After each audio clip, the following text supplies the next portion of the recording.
പരിശുദ്ധ പരമദിവ്യകാരുണ്യത്തിന് എന്നേരവും ആരാധനയും സ്തുതിയും പുകഴ്ചയും ഉണ്ടായിരിക്കട്ടെ. ഇരിക്കുക.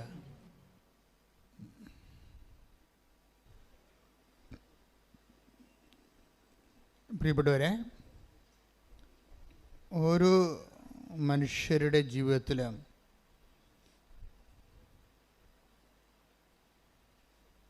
ദൈവത്തിൻ്റെ പാദനിസ്വനങ്ങൾ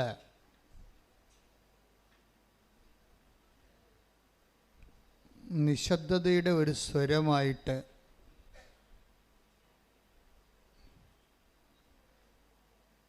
നമുക്ക് വിവേചിക്കാൻ കഴിയുന്നിടത്ത് വെച്ച് നമ്മുടെ ആധ്യാത്മിക മനുഷ്യൻ ഉണർച്ച പ്രാപിച്ചു വരുന്നുവെന്ന് നമ്മൾക്ക് കരുതാൻ പറ്റും. പക്ഷെ എന്താണ് ഇങ്ങനെ പറയണമെന്ന് ചോദിച്ചു കഴിഞ്ഞാൽ, കഴിഞ്ഞ ദിവസങ്ങളിൽ ഇവിടെ ഒരു സാക്ഷ്യമുണ്ടായി. ബഹുമാനപ്പെട്ട കൊച്ചച്ഛൻ ആ വിഷയത്തെക്കുറിച്ച് ചെറുതായിട്ടൊന്ന് സൂചിപ്പിച്ചായിരുന്നു. ആ സാക്ഷ്യം ആൽബിൻ കൂനമ്പാവ്, നമ്മുടെ ചാവറയച്ചൻ്റെ ശുശ്രൂഷ കേന്ദ്രത്തിലെ കൂനമ്പാവയുടെ വക ഇവിടെ നിന്നുള്ള കുറേ സാക്ഷ്യങ്ങൾ വന്നിട്ടുണ്ട്. ഉടമ്പടി സാക്ഷ്യങ്ങളിൽ കുറേ സാക്ഷ്യങ്ങൾ, നല്ല കരുത്തിട്ട സാക്ഷ്യങ്ങൾ കൂനമ്പാവിൽ നിന്ന് വന്നിട്ടുണ്ട്. ഞാൻ ഇടയ്ക്ക് ശ്രദ്ധിക്കാറുണ്ട്. അപ്പം അതിലൊരു സാക്ഷ്യം ആൽബിൻ പറഞ്ഞതാണ്. ആൽബിൻ്റെ സാക്ഷ്യത്തിൻ്റെ ഘട്ടങ്ങളെ ഇങ്ങനെ നമ്മൾ പതുക്കെ പതുക്കെ പരിശോധിക്കുകയാണെങ്കിൽ അത് ഇന്നലെ ഡെലിവർ ചെയ്ത സാക്ഷ്യമാണ്. ഇപ്പം ഞാനിവിടെ നിൽപ്പുണ്ടായിരുന്നു. സാക്ഷ്യത്തിൻ്റെ ഓരോ ഘട്ടങ്ങൾ, അദ്ദേഹത്തിൻ്റെ വിഷയം, അദ്ദേഹം ടോട്ടലായിട്ട് അദ്ദേഹം മനുഷ്യൻ്റെ ജഡിക മനുഷ്യനാണ്. ജഡിക മനുഷ്യൻ, ആത്മീയ മനുഷ്യൻ എന്നൊക്കെ പറയത്തില്ലേ. അപ്പം ജഡിക മനുഷ്യൻ്റെ ലോകത്താനല്ല, ദൈവത്തിന് ഒരു നമ്മുടെ ജീവിതത്തിൽ ഒരു 30% സ്പേസ് മാത്രം ദൈവത്തിന് കൊടുക്കുകയും ബാക്കി 70% നമ്മളുടെ ബുദ്ധി കൊണ്ട്, കഴിവ് കൊണ്ട് കൈകാര്യം ചെയ്യേണ്ടതാണെന്ന് ധരിച്ചിട്ട് മൊത്തം മസിൽ പവർ, മണി പവർ എല്ലാം ഇൻവെസ്റ്റ് ചെയ്തതുകൊണ്ട് സ്വന്തം ജീവിത വിജയത്തിന് വേണ്ടി തൻ്റെ കഴിവിൽ മാത്രം ആശ്രയിച്ച് മുന്നേറുന്ന മനുഷ്യരാണ് ജഡിക മനുഷ്യർ. അവർ ചെയ്യണ തെറ്റാണെന്നല്ല, മാനുഷ്യമായിട്ടൊക്കെ ശരിയാണ്, ദൈവികമായിട്ട് തെറ്റായിട്ട് വരും. എന്ന് വെച്ച് കഴിഞ്ഞാൽ നമ്മുടെ കഴിവിൽ നമ്മുടെ ബുദ്ധി, നമ്മുടെ കഴിവ്, നമ്മുടെ ശക്തി. ഇപ്പോൾ ചില പൊട്ടന്മാർ പറഞ്ഞു, അത് ദൈവം തന്നതല്ലേ, പിന്നെ എന്താ കുഴപ്പം, അതിലെല്ലാം ആശ്രയിക്കുമ്പോൾ ദൈവത്തിൽ തന്നെയല്ലേ നമ്മൾ ബഹുത്വപ്പെടുത്തുന്നത്. നോ. അവിടുത്തെ വരുന്ന പ്രശ്നം എന്ന് വെച്ച് കഴിഞ്ഞാൽ, ഇപ്പം നിങ്ങൾ തന്നെ ചിലർ അപ്പന്മാരോട് കാർക്കശ്യമായിട്ട് പറയും, എന്താ, ഞാൻ പഠിച്ചു അതുകൊണ്ട് ഞാൻ ജയിച്ചു, കുടുംബം എനിക്ക് വേണ്ടി ഒന്നും ചെയ്തിട്ടില്ല, അങ്ങനെ പറയും. അങ്ങനെ പറയുന്ന കുറേ വിഡ്ഢിയാന്മാരുണ്ട്. ഞാൻ പഠിച്ചു, എൻ്റെ ബുദ്ധി കൊണ്ട് ഞാൻ പഠിച്ചു, ഞാൻ കഷ്ടപ്പെട്ടു, ഞാൻ പഠിച്ചു, ഞാൻ ജയിച്ചു, കുടുംബം എനിക്ക് വേണ്ടി ഒന്നും ചെയ്തിട്ടില്ല. ചില വിഡ്ഢിയാന്മാരുടെ പ്രശ്നം, അവർ നാക്ക് കൊണ്ട് എപ്പോഴും ജയിച്ചുകൊണ്ടിരിക്കും, ജീവിതം കൊണ്ട് തോറ്റുകൊണ്ടിരിക്കും. കാര്യം ഇതെല്ലാം കേൾക്കുന്ന ഒരാളുണ്ടല്ലോ. നീ വന്ന വഴികളിലൂടെ എല്ലാം നിനക്ക് കാവൽ നിന്നുകൊണ്ട് നിൻ്റെ പഠനങ്ങൾക്കും ഭക്ഷണത്തിനും വിശ്രമത്തിനും എല്ലാം കാവൽ നിന്ന ആൾക്കാരുണ്ടല്ലോ കുടുംബത്തിൽ. അവരുടെ അധ്വാനത്തെ മറന്നാണ് നിൻ്റെ ഭൗതിക പങ്കത്വം കെട്ടി എഴുന്നള്ളിക്കണത്. അങ്ങനെ നിങ്ങൾ തലമറന്ന് എണ്ണ തേക്കരുത്. അതിന് മത്സരമെന്നാണ് പറയുന്നത് ബൈബിളിൽ. അങ്ങനെയുള്ള മാതാപിതാക്കന്മാരുള്ള മത്സരം, അല്ലെങ്കിൽ അവരെ ഇടിച്ചു താത്തി പറഞ്ഞുകൊണ്ട് തൻ്റെ കേമത്വം കെട്ടി എഴുന്നള്ളിക്കുന്നതിന് ദൈവത്തെ മറന്നുള്ള ഒരു മത്സരമാണ്. ഒരിക്കലെങ്കിലും പറഞ്ഞാൽ നിങ്ങൾക്ക് അതിനെക്കുറിച്ച് അനുതാപം തോന്നണം. പക്ഷെ അനുതാപം തോന്നണമെങ്കിലുള്ളൊരു കുഴപ്പം, നമുക്ക് ഇങ്ങനെ സ്വന്തമായിട്ട് അനുതാപിക്കാനൊന്നും പറ്റത്തില്ല. അനുതാപത്തിൻ്റെ താക്കോൽ കൂട്ടങ്ങൾ കർത്താവിൻ്റെ കയ്യിലാണ്. ആത്മാവിനെ തുറക്കണത്, ദൈവം പ്രവേശിക്കണതും അനുതാപത്തിന് താക്കോൽ കൊണ്ട് തുറന്നാണ്. നമുക്ക് മാക്സിമം ചെയ്യാൻ പറ്റുന്നത് അകത്തിട്ട് ലോക്ക് ചെയ്യാനേ പറ്റത്തുള്ളൂ. ദൈവത്തോട് മനുഷ്യന് ചെയ്യാൻ പറ്റുന്ന മാക്സിമം കലാപരിപാടി എന്ന് പറയണത് അകത്തു നിന്ന് ലോക്ക് ചെയ്തിട്ട് ദൈവത്തിനെ പുറത്ത് നിർത്താനേ പറ്റത്തുള്ളൂ. പക്ഷെ തുറന്ന് കയറുക എന്നുള്ളത് നമ്മുടെ കയ്യിലില്ല സാധനം. അതുകൊണ്ടാണ് വെളിപാട് പറയണത്, വാതിൽക്കൽ നിന്നുകൊണ്ട് ഞാൻ മുട്ടുന്നു. ആരെങ്കിലും വാതിൽ തുറന്ന് തന്നാൽ 2 സെക്ഷനാണ് ഉള്ളത് അനുതാപത്തിന്. ഒന്ന് നമ്മളുടെ ഒരു തുറവിയും പിന്നെ ദൈവത്തിൻ്റെ ഒരു തുറവിയും. 2 തുറവികളുണ്ട്. ഒന്ന് നമ്മൾ അനുവദിക്കണം. ദൈവം ഇങ്ങനെ ഇടിച്ച് പൊളിച്ച് ഒന്നും അകത്ത് കയറി അനുതാപമൊന്നും ഉണ്ടാക്കിയിട്ടില്ല. അതിന് വേറെ ആളെ നോക്കേണ്ടി വരും. അതുകൊണ്ട് 3:20 take the word of God, വെളിപാട് 3:19. ഞാൻ സ്നേഹിക്കുന്നവരെ ശാസിക്കുകയും ശിക്ഷിക്കുകയും ചെയ്യുന്നു. അത് പറഞ്ഞ, ഞാൻ സ്നേഹിക്കുന്നവരെ ശാസിക്കുകയും ശിക്ഷിക്കുകയും ചെയ്യുന്നു. അതുകൊണ്ട് തീക്ഷ്ണതയുള്ളവനാകുക, അനുതപിക്കുക. ഇതാ ഞാൻ വാതിലിൽ മുട്ടുന്നു. ആരെങ്കിലും എന്റെ സ്വരം കേട്ട് വാതിൽ തുറന്നു തന്നാൽ ഞാൻ അവന്റെ അടുത്തേക്ക് വരും. ഞങ്ങൾ ഒരുമിച്ച് ഭക്ഷിക്കുകയും ചെയ്യും. ഇതിന് വരുന്ന വിഷയം ഒന്നുകൂടി ആ വചനം ഒന്നുകൂടി വായിച്ച 19. ഞാൻ സ്നേഹിക്കുന്നവരെ, ഒന്ന് പറഞ്ഞേ, ഞാൻ സ്നേഹിക്കുന്നവരെ ശാസിക്കുകയും ശിക്ഷിക്കുകയും ചെയ്യുന്നു. ദൈവത്തിന്റെ ഭാഗത്തുനിന്ന് ചില സമയം 2 കാര്യങ്ങൾ വരാം. എന്താണ്? ശാസന വരാം, വഴക്ക് വരാം, പിന്നെന്താണ്? ശിക്ഷ വരാം. എന്ന് വെച്ചാൽ ഇങ്ങനെ ശാസനയും ശിക്ഷയും ഒക്കെ വരുമ്പോൾ സ്വാഭാവികമായിട്ട് ചില ആൾക്കാർ അതിനോട് പിന്നെ പതുക്കെ ശാസനയും ശിക്ഷയുമുള്ള ന്യായത്തിനായി കഷ്ടപ്പെട്ട് പ്രാർത്ഥിക്കുന്നത്. പ്രാർത്ഥിച്ചിട്ട് പിന്നെയും ദുഃഖവും കഷ്ടപ്പാടും തന്നെയാണല്ലോ വരണത്. നമ്മുടെ വഴിയിൽ പിന്നെയും ക്ലേശമാണല്ലോ. അപ്പോൾ പ്രാർത്ഥന കൂടുമ്പോഴാണ് ക്ലേശങ്ങൾ വരണമെന്ന് ചില വിഡ്ഢിയാന്മാരായ ബ്രദേഴ്സ് വീടുകളിൽ കയറി ഇറങ്ങി അബലകളായ സ്ത്രീകളെ ഉപദേശിക്കുകയും വഴിതെറ്റിക്കുകയും ചെയ്യും. ഇതൊക്കെ അന്നും ആദിമസഭയിലുണ്ടായിരുന്നു, ഇന്നുമുണ്ട്. എന്താ പ്രശ്നം വെച്ച് കഴിഞ്ഞാൽ, ഈ ശാസനകളെ ഈ ദൈവസ്നേഹമുള്ളവരെ, ഇപ്പം എന്താ പറയണത്, ഇപ്പം നിനക്ക് അങ്ങനെ ഒരു സംഭവമുണ്ട്, ശാസന കിട്ടിയ ആളാണ്, നീ പഠിച്ചിട്ടും തോറ്റുപോയി, 1 മാർക്കിന് നീ വീണുപോയി, 1 മാർക്ക് കൂടി കിട്ടിയിരുന്നെങ്കിൽ എനിക്ക് ആ ജോലി കിട്ടിയേനോ. അപ്പോൾ ഇനി ഞാനെന്തിനാ പഠിക്കണത്, ഞാനെന്തിനാ പ്രാർത്ഥിക്കണത്, എനിക്ക് അത്തരം ദൈവത്തെ എന്തിനാ? നമ്മളിങ്ങനെ ചുരുണ്ടുകൂടി ഇനാം പെച്ചിയെ പോലെ തല കുമ്പിട്ട് അങ്ങനെ ഇരിക്കും. അത് ശാസനയുടെ കാലങ്ങളിൽ ചില ആൾക്കാർ കാണിക്കുന്ന ബോഡി ലാംഗ്വേജാണ്. പള്ളിയില്ല, പട്ടക്കാരനില്ല, എവിടെയെങ്കിലും ഒരു തട്ട് കിട്ടിയാൽ മതി. ഒന്നെങ്കിലും ചിലപ്പോൾ നിങ്ങളുടെ ബ്രദർ മരിച്ചു കാണും, നിങ്ങൾ ഏറ്റവും കൂടുതൽ സ്നേഹിക്കുന്ന ഒരു വ്യക്തി ചിലപ്പോൾ ലോകത്തിൽ മരിച്ചു പോയി കാണും. അപ്പം നിങ്ങൾക്ക് ഒരിക്കലും, നിങ്ങൾ അന്ന് പോലും ധാർമ്മിക രോഷം കൊണ്ട് നടക്കുകയാണ്. എന്ത് സ്നേഹമുള്ള മനുഷ്യനായിരുന്നു, എന്തൊരു വൃത്തിയുള്ള മനുഷ്യൻ, ഇവനേക്കാൾ എത്രയോ ദുഷ്ടന്മാർ ഇപ്പോഴും ഞങ്ങളുടെ നാട്ടിൽ ജീവിച്ചിരിപ്പുണ്ട്, അവന്മാർക്കൊരു കുഴപ്പമില്ല, നല്ലവരെയും കൊണ്ട് ദൈവം പോയി, ഇതെന്തൊരു ദൈവമാണ്. ഇങ്ങനെയൊക്കെ കുറേ ഡയലോഗൊക്കെ ഫിറ്റ് ചെയ്ത് ആ ഒരു കാര്യവും പറഞ്ഞ് ദൈവത്തിൽ നിന്ന് പതുക്കെ മാറുന്ന ആൾക്കാരുണ്ട്. എപ്പോഴും വരണ ഒരു വിഷയം വെച്ച് കഴിഞ്ഞാൽ, ദൈവത്തിൽ നിന്ന് മാറാൻ നമുക്ക് ഒരു 10,000 കാര്യങ്ങൾ വേണേൽ പറയാൻ പറ്റും. ദൈവത്തോട് അടുക്കാൻ ഒറ്റ കാര്യമേ പറയാൻ പറ്റത്തുള്ളൂ. എന്താ കാര്യം? ദൈവത്തോട് അടുക്കാൻ ഒരു കാര്യമേ പറയാൻ പറ്റത്തുള്ളൂ. അതായത് എൻ്റെ വിശ്വാസമുള്ളവനെ സംബന്ധിച്ചിടത്തോളം ഈ വിശ്വാസത്തിന് ഉള്ളൊരു പ്രത്യേകത, വിശ്വാസം എന്ന് പറഞ്ഞിട്ട് കാറ്റഗറ്റിക്കൽ ഫെയ്ത്ത് അല്ല, ഒരു ഇഷ്യൂ അതിനെ എങ്ങനെയാണ്, ഒരു ഇഷ്യൂ കഴിഞ്ഞു എന്നിട്ട് പിന്നെ എന്താണ് അവശേഷിക്കണത്. പണ്ട് ഈ കമ്പിത്തിരി എന്ന് പറഞ്ഞ സംഭവമാണ്, ഇപ്പോൾ ഉണ്ടോയെന്ന് അറിയത്തില്ല. ഉണ്ടോ കമ്പിത്തിരി? ഉണ്ടോ ഇപ്പോൾ? ഉണ്ടോ?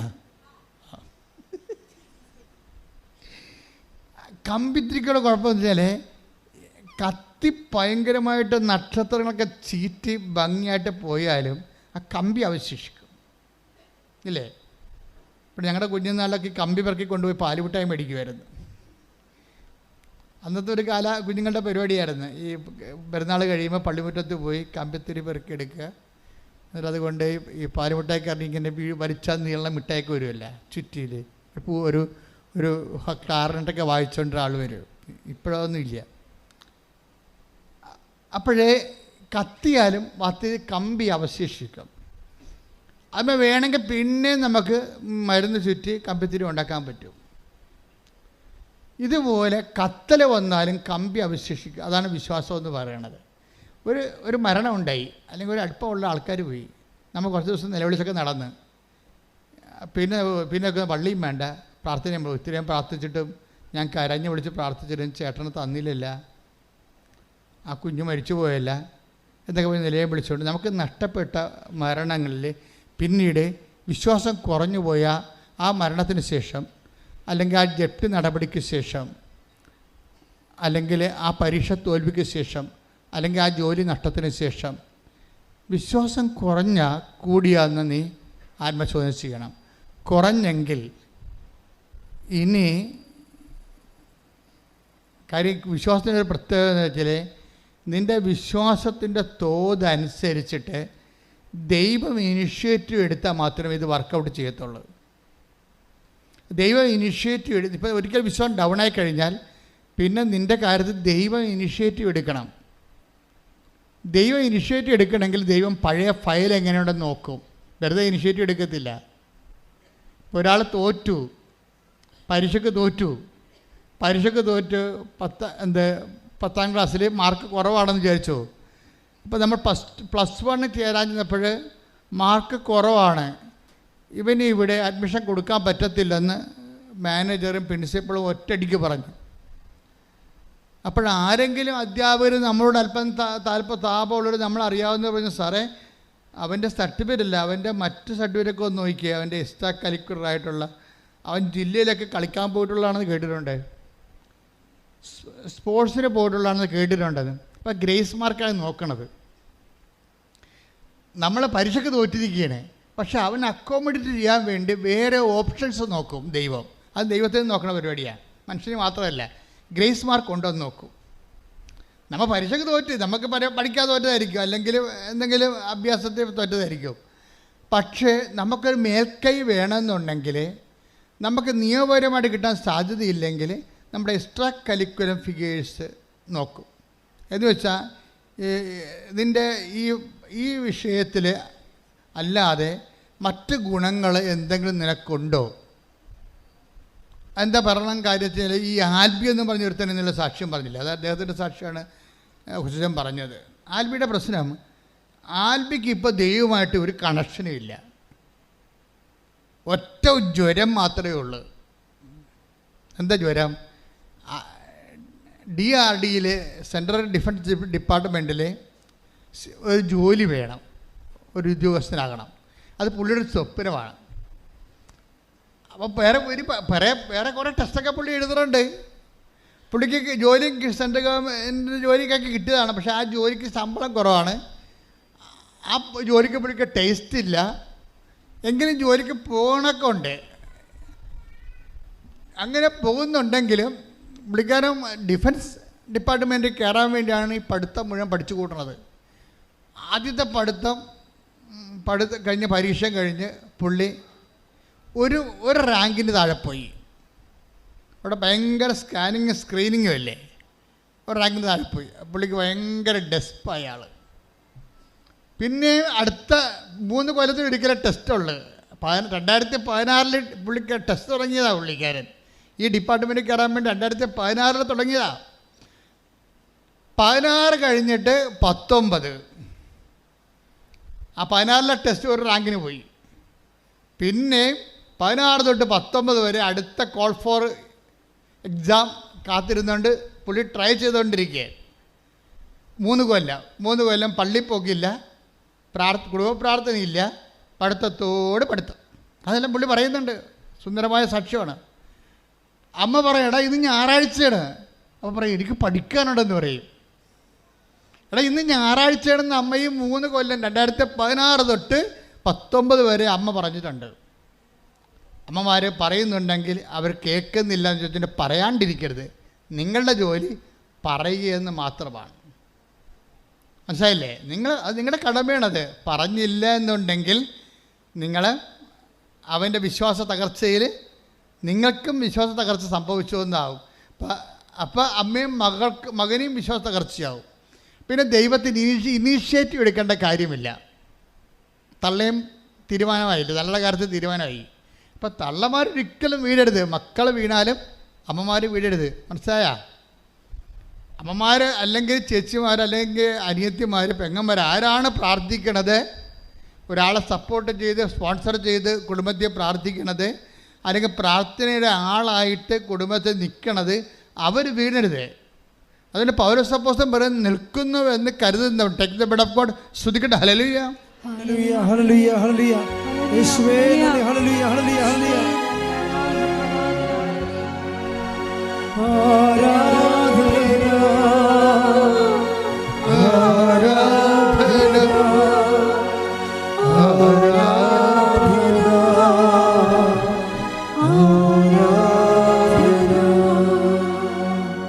കൊരിന്തോസ് 10:12. 1 കൊരിന്ത്യസ് 10:12. ആകയാൽ നിൽക്കുന്നു എന്ന് വിചാരിക്കുന്നവൻ വീഴാതെ സൂക്ഷിച്ചുകൊള്ളട്ടെ. വീണ് കിടക്കുന്നതിനെ കുറിച്ച് ദൈവം അഡ്രസ്സ് ചെയ്യുന്നില്ല. അത് മനസ്സിലാക്കണം. അയാളുടെ കാര്യത്തിൽ തീരുമാനമായി.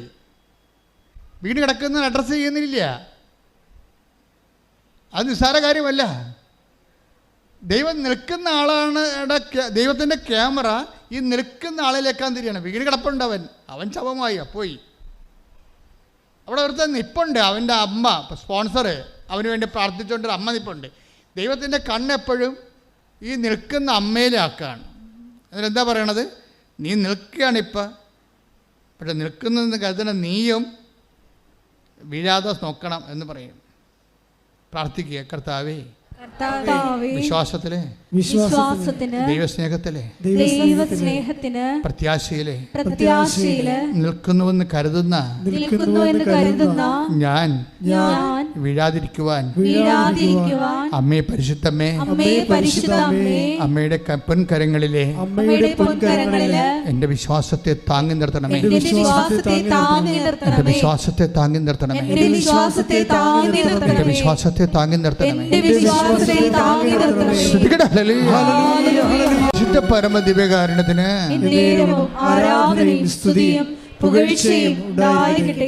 ഇനി വീണ് പോയി എന്ന് വിചാരിച്ചുകൊണ്ട് ചത്തുപോയെന്ന് കരുതരുത്.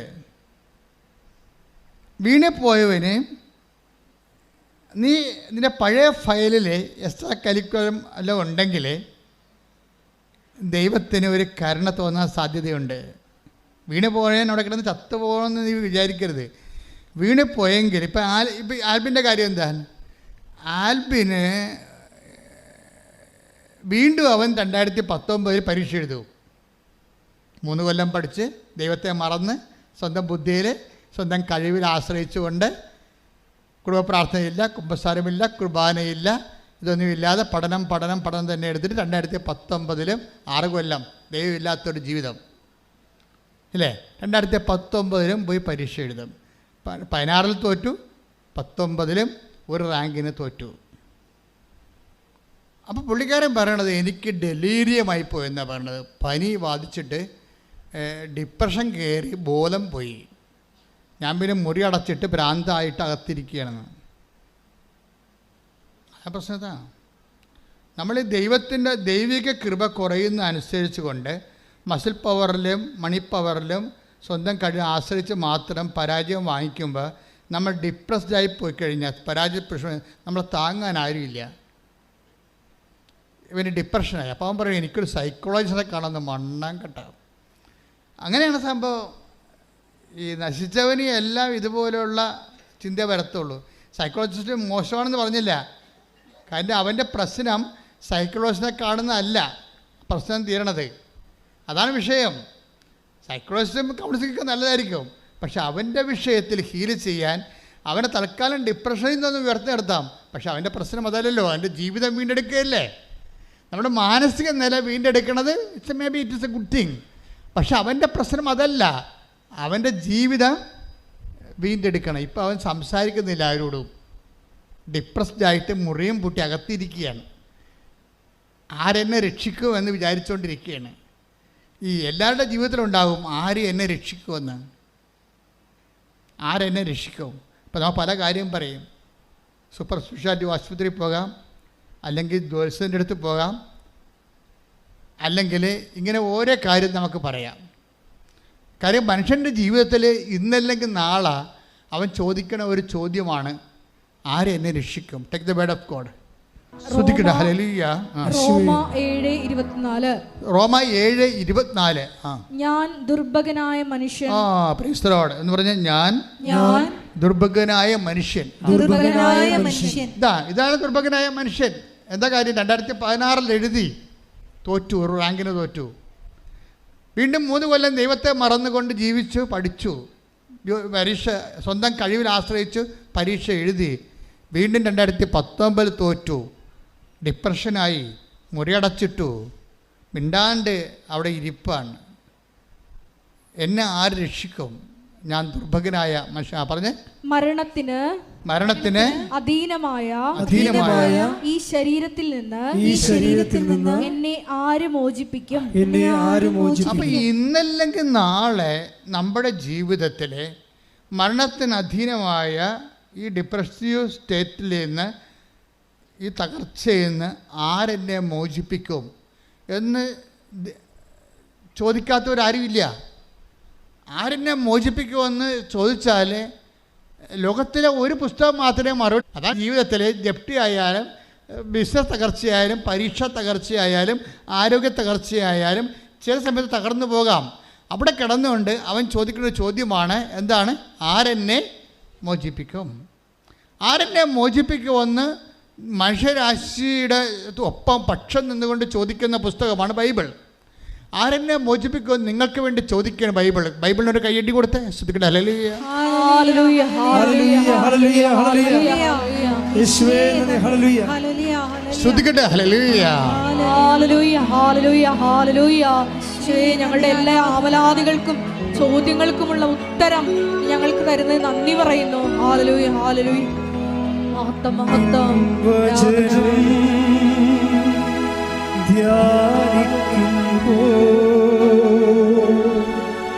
എൻ ഹൃദയം ആശ്വസിക്കും, കൂരിരുളിൽ താഴ്വരയിൽ ദീപമതാ നിൻമൊഴിയിൽ. Praise the Lord. ഹല്ലേലൂയ, ഹല്ലേലൂയ. അപ്പോൾ ഞാൻ ദുർഭകനായ മനുഷ്യൻ, എന്താണ്? ആരെന്നെ മോചിപ്പിക്കും? അടുത്ത ഒരു വായിച്ചേ. നമ്മുടെ കർത്താവായ യേശുക്രിസ്തു വഴി ദൈവത്തിന് സ്തോത്രം. Price the Lord. ആരാണ് മോചിപ്പിക്കണത്? നമ്മുടെ കർത്താവായ യേശുക്രിസ്തു. അപ്പോൾ നമ്മുടെ കർത്താവായ യേശുക്രിസ്തുവിൻ്റെ മോചനത്തിൻ്റെ സ്വർഗീയ പദ്ധതിയായിട്ടാണ് ഈ ഉടമ്പടി വരണത്. ഇവൻ പറയണത് എന്താ? ഞാൻ സൈക്കോളജിസ്റ്റിനെ പോയി കാണണം, എനിക്ക് ഏതാണ് നല്ല സൈക്കോളജിസ്റ്റ് ടൗണിലുള്ളത്, ആരാണ് അദ്ദേഹത്തെ എനിക്ക് പരിചയപ്പെടുത്തി തരണത് എന്നൊക്കെ ചിന്തിക്കുന്ന സമയത്ത് ഇവൻ്റെ അടുത്ത് ദൈവം വരും. എന്താണ്? മൊബൈലിലൂടെ തന്നെ വരും. ഇതാണ് വഴി, നീ ഇടത്തോട്ടോ വലത്തോട്ടോ തിരിഞ്ഞു നോക്കുമ്പോൾ take the word of God. ശ്രദ്ധിക്കട്ടെ. ഹല്ലേലൂയ, ഹല്ലേലൂയ, ഹല്ലേലൂയ, ഹല്ലേലൂയ, ഹല്ലേലൂയ. യേശുവേ നന്ദി. ഹല്ലേലൂയ, ഹല്ലേലൂയ. യേശുവേ സ്തുതി. 30:21. ഐസയ 30:21. നീ വലത്തോട്ടോ ഇടത്തോട്ടോ തിരിയുമ്പോൾ നിന്റെ കാതുകൾ പിന്നിൽ നിന്ന് ഒരു സ്വരം ശ്രവിക്കും. ഇതാണ് വഴി, ഇതിലേ പോവുക. അപ്പൊ നിന്റെ പിന്നാലെ വരുന്നൊരു ദൈവമുണ്ട്. നീ അനുഗമിക്കണ ദൈവവും നിന്നെ അനുഗമിക്കണ ദൈവവും. സ്പിരിച്വാലിറ്റിയിൽ 2 സെക്ഷനുണ്ട്. ഒന്ന് നിന്നെ അനുഗമിക്കണ ദൈവം. നീ തകർച്ചയിൽ വീണ് പോകുമ്പോൾ കോരിയെടുക്കാൻ വേണ്ടി പിന്നാലെ വരുന്ന നിന്നെ കോരിയെടുക്കണ ദൈവം, നിന്നെ അനുഗമിക്കണ ദൈവം. രണ്ടാമത്തെ എന്താണ്? നീ രക്ഷപ്പെട്ട് കഴിയുമ്പോൾ നീ അനുഗമിക്കണ ദൈവം. അതാണ്. അപ്പം നമ്മുടെ പിന്നിലാണ്. ഇപ്പം സ്വരം കേട്ടത് എന്താണ്? നീ ഇടത്തോട്ടോ, ആരെന്നെ രക്ഷിക്കുമെന്ന് പറയുമ്പോൾ നീ ഇടത്തോട്ടോ വലത്തോട്ടോ തിരിയുമ്പോഴേ പിന്നിൽ നിന്ന് ഒരു സ്വരം കേൾക്കും. കണ്ടാ, പിന്നിൽ നിന്നുള്ള സ്വരം ദൈവം വരിക. ഈ പിന്നിൽ നിന്നുള്ള സ്വരം ഇവൻ എങ്ങനെയാണ് കേൾക്കണത്? അവനങ്ങനെ മൊബൈൽ മറിച്ച് നോക്കുമ്പോൾ ഒരു ഉടമ്പടി സാക്ഷ്യം കേൾക്കും. ആ സാധനം ദൈവത്തിൻ്റെ സ്വരമാണ്. ഒരു ഉടമ്പടി സാക്ഷ്യം കേൾക്കും. അപ്പോൾ അവൻ അവിടെ മുറി തുറന്നിട്ട് അവനത് ക്ലിക്കാവും. ഇവൻ ആരാ തിരക്കിയത്? ആരാ തിരക്കിയത്? ഒരു സൈക്കോളജിസ്റ്റാണ് തിരക്കിയത്. അങ്ങനെ ദൈവം സൈക്കോളജിസ്റ്റല്ല കൊടുക്കുന്നത്, ഒരു ഉടമ്പടി സാക്ഷ്യമാണ് കൊടുക്കുന്നത്. അത്രയുമാണ് മതി. അത് സുവിശേഷമാണ്. ഇന്നത്തെ കേരള ജനതയുടെ മനസ്സിലുള്ള ഒരു ആശയമാണ്. എന്താണ്? കൃപാസനം മാതാവ് പ്രത്യക്ഷപ്പെട്ട സ്ഥലം. കൈയടിച്ച് ശ്രദ്ധിക്കട്ടെ.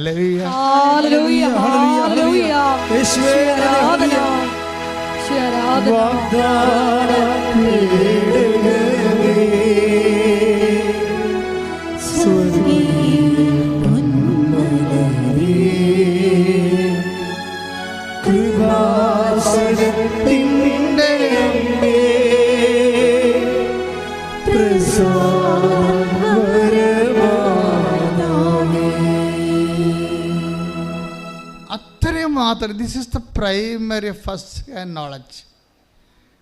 ഇന്നത്തെ മനുഷ്യരുടെ വീണ്ടെടുപ്പിൻ്റെ ഒരു നോഷൻ ഓഫ് റിഡംഷൻ. കൃപാസനം മാതാവ് പ്രത്യക്ഷപ്പെട്ട സ്ഥലം. ഇത് കേട്ടപ്പോൾ ഇവർ ഭയങ്കര സന്തോഷമായി. അവരെന്താ പറയണത്? എനിക്ക് ഈശോയോട് അധികം ബന്ധമൊന്നുമില്ല, പക്ഷെ എനിക്ക് മാതാവിനോട് ഭയങ്കര ബന്ധമായിരുന്നെന്ന്. ഇപ്പോഴല്ല, പണ്ട്. എനിക്ക് ഈശോയോട് അധികം ബന്ധമൊന്നുമില്ല, പക്ഷേ എനിക്ക് മാതാവിനോട് ഭയങ്കര അടുപ്പമാണ്. എന്താ കാര്യത്തിൽ? ഞാൻ പണ്ട് വല്ലാർപാടം പള്ളിയിൽ എല്ലാ സന്ധ്യയ്ക്കും പോയി മാതാവിനെ കാണുമായിരുന്നു. ഇതാണ് എക്സ്ട്രാ കരിക്കുലം എന്ന് ഞാൻ മുമ്പ് പറഞ്ഞത്. കരിക്കുലത്തിലില്ല, ഈശോയിൽ അവന് വിശ്വാസം അടുപ്പമില്ല. പിന്നെ എന്താണ് എക്സ്ട്രാ കരിക്കുലം നമ്മൾ ചെയ്യുന്നത്? അതായത് എന്തുകൊണ്ട് വൈ വി പ്രൊമോട്ട് മേരി? എന്താ കാര്യം? എന്താണ്? സാധാരണ മനുഷ്യന്, വീണുപോയവന് താങ്ങാൻ അമ്മയാണ് എപ്പോഴും ഏറ്റവും നല്ലത്. ഇപ്പം അന്ന് അമ്മയുമായിട്ട് ഒരു കാലത്ത് ഇവനൊന്ന് പച്ചപ്പിടിച്ച് വരുന്ന പഠനകാലങ്ങളിൽ അമ്മയുമായിട്ട് ഇത്തിരി അടുപ്പം ഉണ്ടായിരുന്നു. അമ്മ അത് സൂക്ഷിച്ചു വെച്ചിരുന്നു. ഇവൻ ചത്തതുപോലെ കിടക്കുകയാണെങ്കിലും ഇവനെ പൊക്കിക്കൊണ്ടുവന്ന് അമ്മ ആ ഉടമ്പടി ധ്യാനം കാണിച്ചു കൊടുത്ത ആദ്യം. അമ്മ വന്നെ വരവ് കണ്ടില്ലേ? ആൾ പതുക്കെ ഈ ആളെ ടേക്കപ്പ് ചെയ്യാൻ പോയി. ഇവൻ 0 ആയിപ്പോയി. സൈക്കോളജിസ്റ്റിനെ കാണുന്നത് മാനസിക വിഭ്രാന്തിയുള്ള ആൾക്കാരാണ്. അങ്ങനെയുള്ളൊരു അവസ്ഥയിലേക്ക്, ഡിപ്രഷൻ മൂഡിലേക്ക് തൻ്റെ മകൻ പോകണമെന്ന് മനസ്സിലാക്കിയപ്പോൾ അമ്മ അവൻ്റെ ഒരു വഴി കാണിച്ചു കൊടുക്കുകയാണ്, ഉടമ്പടി. അപ്പോൾ അന്ന് പോലെ അവൻ്റെ മനസ്സിൽ തോന്നി മാതാവിൻ്റെ അടുത്ത് വരണം, ഉടമ്പടി എടുക്കണം. പക്ഷേ ഉടമ്പടി എടുക്കാൻ നേരത്ത് പുള്ളിക്കാരൻ്റെ ഉള്ളിൽ തന്നെ പ്രശ്നമുണ്ട്. പറയും, ഉടമ്പടി ഒന്നും എടുത്താൽ എനിക്ക് പറ്റത്തില്ല, കാരണം കേൾക്കുമ്പോൾ ഭയങ്കര പാടാണല്ല. ഉടമ്പടി ജഡിക മനുഷ്യന് ഭയങ്കര പാടാണ്. എനിക്ക് ആദ്യം ദൈവം ഉടമ്പടി തന്നപ്പോഴേ ജഡിക മനുഷ്യനെ ഒഴിവാക്കിക്കൊണ്ട് തന്നെയാണ് ഉടമ്പടി ചെയ്തത്. അല്ലാതെ എല്ലാത്തിനും വരച്ചു വാരി ഇതിൻ്റെ അകത്ത് കൊണ്ടുവരാൻ ഞാൻ ഉദ്ദേശിച്ചിട്ടില്ലായിരുന്നു.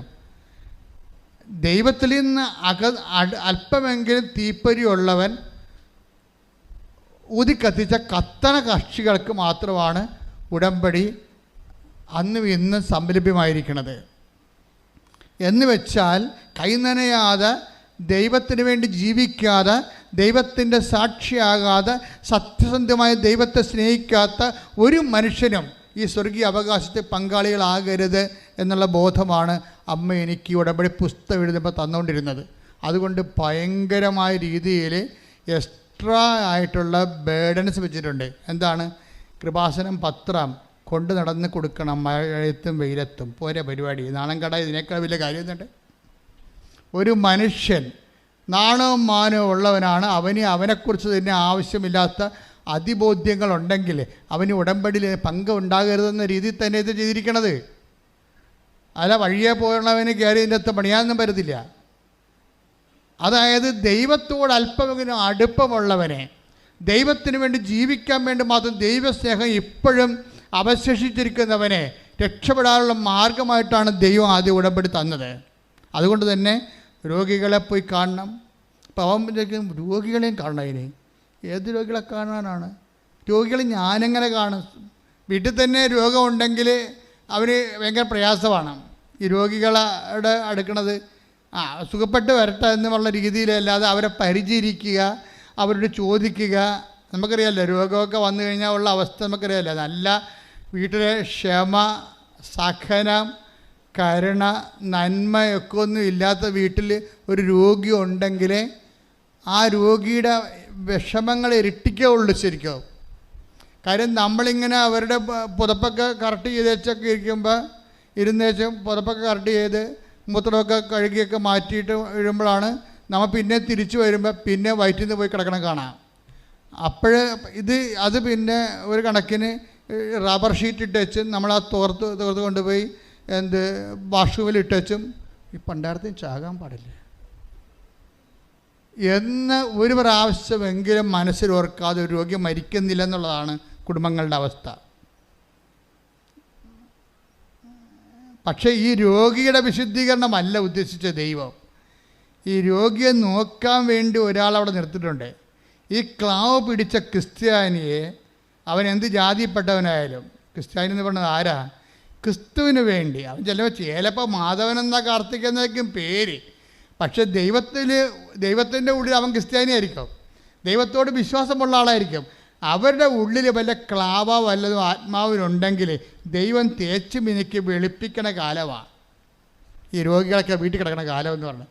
ഈ ഉടമ്പടി വിളക്കൊക്കെ ഉണ്ട്, ഇങ്ങനെ തിളങ്ങി നിൽക്കണത് എന്തുകൊണ്ടാകുക? ഇങ്ങനെ തിളങ്ങി അങ്ങനെ ജീവിതകാലം മുഴുവൻ നിൽക്കുകയല്ലേ. ഇതിനെ കൊണ്ടൊക്കെ കഴുകും കുറച്ച് കഴിയുമ്പോൾ ചേച്ചിമാർ കൊണ്ടുപോയി ബ്രാസോയിട്ടൊക്കെ പിടിപ്പിച്ച് ഉരപ്പിച്ച് ഇതിൻ്റെ കഷ്ണമൊക്കെ ഊരിയെടുത്തിട്ട് കൊണ്ട് മിനുക്കി പണി ചെയ്യണത്, മിനുക്കി കൊണ്ടുവന്ന് വെക്കണത്. പിന്നെ എറണാകുളത്ത് നിന്ന് ഒരു ചേട്ടായി ഒരു മരുന്നും കൊണ്ടുവരും. ഒരു ദിവസം മുഴുവനും രാത്രി ഇവിടെ ഇരുന്നുകൊണ്ട് ഇതെല്ലാം തേച്ച് മിനുക്കും. ചേട്ടായും ചേട്ടായുടെ ഭാര്യയും കൂടി അവർക്കിതിൻ്റെ പണിയാണ്. അപ്പോൾ ഇത് കണ്ടപ്പോൾ അവർക്ക് തോന്നി ഇത് മിനുക്കി കൊടുക്കണം, മാതാവിൻ്റെ മുമ്പിൽ നിന്ന് കത്തണ വിളക്കല്ലേ, മിനുങ്ങിയിരിക്കട്ടെ എന്ന്.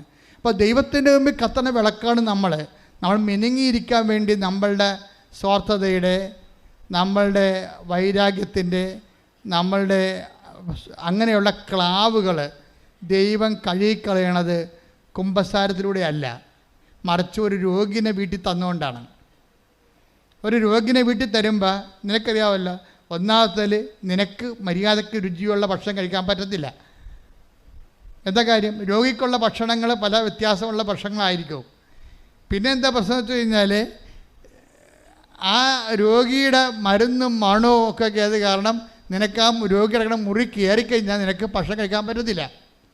ഇങ്ങനെയുള്ള കുറേ സാഹചര്യങ്ങൾ ക്രിസ്തുവിൻ്റെ നാമത്തിൽ നീ ഏറ്റെടുക്കുമ്പോൾ ആണ് നീ പുണ്യപൂർണ്ണമായിട്ട് വരണത്.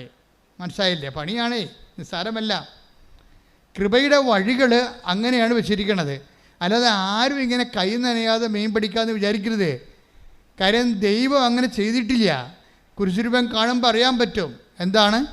ഇതിന് കഷ്ടപ്പെട്ട് തന്നെയാണ്, പാപത്തിന് പരിഹാരം ചെയ്തിട്ട് തന്നെയാണ് നമ്മൾ വീണ്ടെടുത്തിരിക്കണമെന്നുണ്ടെങ്കിൽ അതിൻ്റെ ഒരു ഇൻസ്റ്റാൾമെൻറ്റ് നമ്മുടെയൊക്കെയൊന്നും ചോദിക്കും.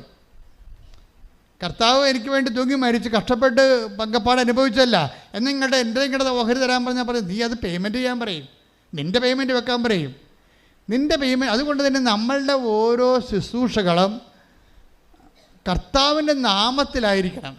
വേറെ ആരുടെ നാമത്തിൽ, നിൻ്റെ ഭർത്താവിൻ്റെ നാമത്തിൽ കുഞ്ഞുങ്ങൾ നോക്കിയിട്ട് കാര്യമില്ല. എൻ്റെ ചേട്ടായി, നിങ്ങളെ ഓർത്താണ് ഞാൻ കുഞ്ഞുങ്ങളെ നോക്കിക്കൊണ്ട് ഇവിടെ നിൽക്കണത്. ഭയങ്കര പാടാണ് കേട്ടോ. നമ്മുടെ കുഞ്ഞുങ്ങളാണെന്ന് പറഞ്ഞാൽ അനുഭവിക്കണം ഞാനാണ്. കാര്യം 3 കുഞ്ഞുങ്ങളുണ്ട്, ഒരു തള്ളയും. ഭർത്താവ് വീട്ടിലില്ല. അമ്മായി അമ്മ ഉണ്ടെന്ന് പറയുമ്പോൾ ഈ തക്കത്തിന് അവർ സ്വന്തം മകളുടെ കുഞ്ഞുങ്ങളെ നോക്കാൻ പോയിരിക്കുകയാണ്. മനഃപ്പുറം പോയതാണെന്ന് നമുക്കറിയാം, അവർക്കും അറിയാം.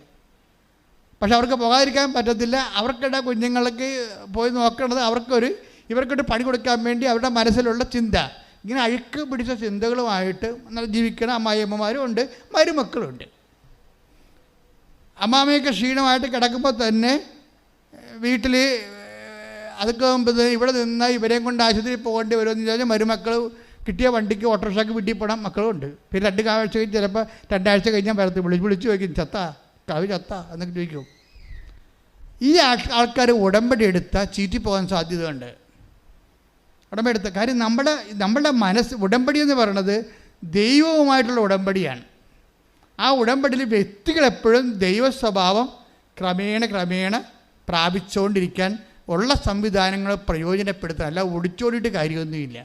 പ്രാർത്ഥിക്കുക, കർത്താവായ ദൈവമേ, എന്റെ വീട്ടിൽ എന്റെ ആത്മാവ് വെട്ടിത്തിളങ്ങാൻ ദൈവം സ്ഥാപിച്ചിരിക്കണ വിശുദ്ധീകരണ സാഹചര്യങ്ങളോടെ ദൈവ സ്നേഹത്തോടെ സമീപിക്കുവാൻ എന്നെ സഹായിക്കണമേ. വിശുദ്ധ പരമ ദിവ്യകാരുണ്യത്തിന് എൻ്റെ മക്കളെ, അച്ഛൻ പറയുന്ന കുഞ്ഞുക്ക് മനസ്സിലാണില്ലേ? ഇനി എന്താ ചെയ്യണമെന്ന് വെച്ചാൽ, ഇങ്ങനെയുള്ള സിറ്റുവേഷൻ നമ്മുടെ ഭാഗത്ത് വന്നു പോയിട്ടുണ്ടെങ്കിൽ നമുക്ക് അറിയാതെ അനുതാപം ഉണ്ടാകണം. ഞാൻ പറഞ്ഞുകൊണ്ടല്ലേ, ഈ ഉടമ്പടി ധ്യാനം കേൾക്കുമ്പോൾ ആൾക്കാർക്ക് എന്തുകൊണ്ടാണ് അനുതാപം ഉണ്ടാകണത്? ദൈവം അവർക്ക് വിശ്വാസം കൊടുക്കുന്നത് കൊണ്ടാണ് അനുതാപം ഉണ്ടാവും. ഈ അനുതാപം കിട്ടിക്കഴിഞ്ഞാൽ നമുക്കറിയാമല്ലോ, അനുതാപത്തിന് ദൈവം തന്നെ ചില സാഹചര്യങ്ങൾ ഉണ്ടാക്കിത്തരും. ദൈവം നമ്മളെ വെയിറ്റ് ചെയ്യും. നമ്മളെ വേണമെങ്കിൽ നിങ്ങളുടെ കയ്യിരിപ്പ് കാരണം നിങ്ങളുടെ വഴിക്ക് വിധിക്ക് വിട്ടേക്കാം. പക്ഷെ ദൈവം അവൻ രക്ഷപ്പെടാനുള്ള സാഹചര്യം കൊടുക്കും. ഇപ്പോൾ ആൽബിൻ അങ്ങനെയാണ്. ആൽബിൻ എന്താണ്? ഇവൻ ദൈവത്തെ മറന്ന് ജീവിച്ച ആളാണല്ലേ. പള്ളിയില്ല, പട്ടക്കാരുമില്ല, കുടുംബപ്രാർത്ഥനയില്ല, കുമ്പസാരമില്ല, കുർബാനയില്ല, ഒന്നുമില്ലാതെ അത് വിളിച്ചിട്ടും പോകാതെ 6 കൊല്ലം അതിനേക്കാൾ വലുതാണ് എൻ്റെ പഠനത്തെ ദൈവമായിട്ട് ആരാധിച്ച ആളാണ്. ഭയങ്കര വിഗ്രഹാരാധകനാണ്. അപ്പം നിങ്ങളോർക്കും വിഗ്രഹമാണെന്ന് പറയണം വിശുദ്ധ രൂപങ്ങളെ വണങ്ങണമല്ല. ഇതൊരു സ്മരണയിൽ നമ്മൾ ദൈവത്തിന് മുമ്പിൽ നമ്മുടെ വണക്കങ്ങൾ ആചരിക്കുന്നതാണ്. വിഗ്രഹം എന്ന് പറഞ്ഞാൽ എന്താണ്? ദൈവത്തിൻ്റെ സ്ഥാനത്ത് നിൻ്റെ പഠനം വന്നാലും, നിൻ്റെ കാനഡ വന്നാലും, നിൻ്റെ ബിസിനസ് വന്നാലും വിഗ്രഹമായി. അതാണ് വിഗ്രഹാരാധന. ദൈവത്തിൻ്റെ സ്ഥാനത്ത് എന്താണ് വരണത് നീ നോക്കണം. ഇപ്പം ഞായറാഴ്ച കുർബാനക്ക് വിളിച്ചപ്പോൾ പോയില്ല. എന്താ കാര്യം? എനിക്ക് ഉദ്യോഗസ്ഥന് പഠിക്കാനുണ്ട്. അപ്പോൾ ആരാണ് ദൈവം? അവൻ്റെ പഠനമാണ് പലത് ദൈവം എന്ന് പറയണത്. അവൻ്റെ പഠനമാണ് ദൈവം. അപ്പോൾ ഈ പഠനമാണ് ദൈവം, പഠനം വഴി കിട്ടണ ഉദ്യോഗമാണ് ദൈവം, അവൻ്റെ സ്റ്റാറ്റസാണ് ദൈവം എന്ന് പറഞ്ഞാൽ അതിൻ്റെ അർത്ഥം ആരാണ്? അവനാണ് ദൈവം എന്ന് എൻ്റെ അർത്ഥം. കാര്യം പഠിച്ചാൽ എന്ത് കിട്ടും? ഉദ്യോഗം കിട്ടും. ഉദ്യോഗം കിട്ടിയാൽ എന്ത് പറ്റും? സ്റ്റാറ്റസ് കിട്ടും. ആർക്ക് സ്റ്റാറ്റസ് കിട്ടും? നമുക്ക്. അപ്പോൾ ആരാണ് ദൈവം? നമ്മൾ. അവനവൻ കടമയാണ് ഈ സംഭവം. അവനവനാണ് ദൈവം എന്നാണ് പറയണത്. നമ്മൾ ദൈവത്തെ മറന്നുകൊണ്ട് വേറെ എന്തെല്ലാം വസ്തു, വീട്, ചില ചേട്ടത്തിമാരൊക്കെ അങ്ങോട്ടുണ്ട്. അവർ കച്ചവടം നടത്താൻ വേണ്ടി ഇവിടെ വരും. അച്ഛാ, ഒരു കച്ചവടം നടത്തണം, ഒരു കാശുരം വെഞ്ചരിച്ച് കാഷ് ബോക്സിൽ ഇടണം. ഞാൻ കാഷ് ബോക്സിലൊക്കെ വെഞ്ചരിച്ചൊക്കെ തരാം. പക്ഷേ ഈ കച്ചവടം നിങ്ങൾ അവസാനം ദൈവമാക്കരുത്. കാര്യം ഇപ്പം അവർക്ക് മര്യാദയ്ക്ക് ഭക്ഷണം കഴിച്ച് ജീവിക്കാൻ പറ്റണുണ്ടേ. അവരുടെ ഒരു ചിന്ത എന്ന് പറയണത് ഒരു റോഡ് കറങ്ങി തിരിഞ്ഞ് വരുന്നുണ്ട് നമ്മുടെ നാട്ടിലേക്ക്, നമ്മുടെ ഭാഗത്തേക്ക്.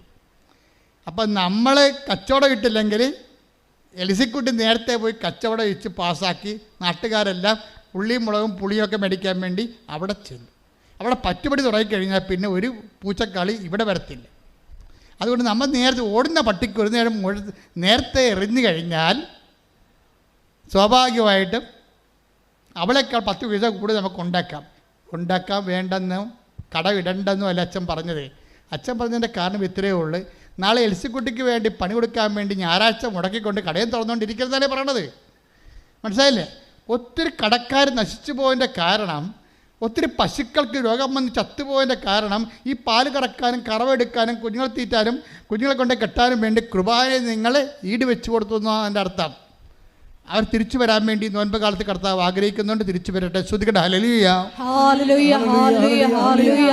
യേശുവേ, ദൈവത്തിൽ അകന്നുപോയ സാഹചര്യങ്ങളെയും പൂർണ്ണമായി നിർത്തുപേക്ഷിച്ചുകൊണ്ട് ഈ അടുക്കിലേക്ക് നോമ്പുകാലത്ത് തിരിച്ചു വരുവാൻ ഈ ആരാധനയിലൂടെ ഞങ്ങൾ അഭിഷേകം ചെയ്യണമേ. ഹല്ലേലൂയ. സ്നേഹരാജാവേ, എന്നെന്നും എന്നുള്ളിൽ വാഴാ. ബാബാ, സ്നേഹത്തിൻ പൂനിലാവേ,